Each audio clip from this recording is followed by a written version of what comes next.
In 1859, as America was rushing towards civil war, James Parton, the first historian to attempt a biography of Andrew Jackson, arrived at the Hermitage, Jackson's beloved home.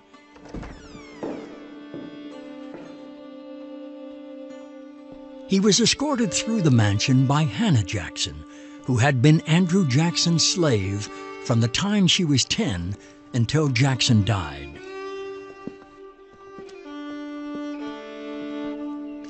Parton knew that many Americans considered Andrew Jackson the country's greatest leader since the Founding Fathers.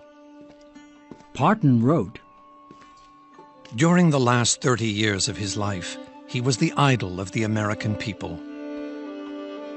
Columbus had sailed, Washington fought, Jefferson written. 50 years of democratic government had passed, and the result of it all was that the people of the United States honored Andrew Jackson before all other living men."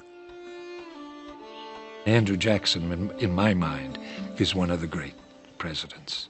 And it's not surprising that he was so loved. In fact, it is said that when the Civil War broke out in 1861, people wanted to vote for Andrew Jackson, hoping he would come back and save the Union. He was that beloved. For all of his flaws, for all of his contradictions, Andrew Jackson did more than any other American of his generation to enlarge the possibilities of American democracy. In doing that, and seeing himself as president, as the tribune of the people, he did more than anyone to change to enlarge the possibilities of the American presidency. But Jackson was also one of the most controversial presidents in American history. His policies on issues like Indian removal and slavery provoked fierce opposition, not only in his lifetime, but beyond.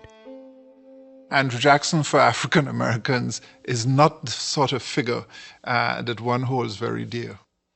He wouldn't form part of the ranks of the great men of American society, because never in his reign as president, in his terms as president, did he ever attempt to expand the rights of people. On the contrary, he did everything he could, it seems to me, to constrict those rights, to limit those rights.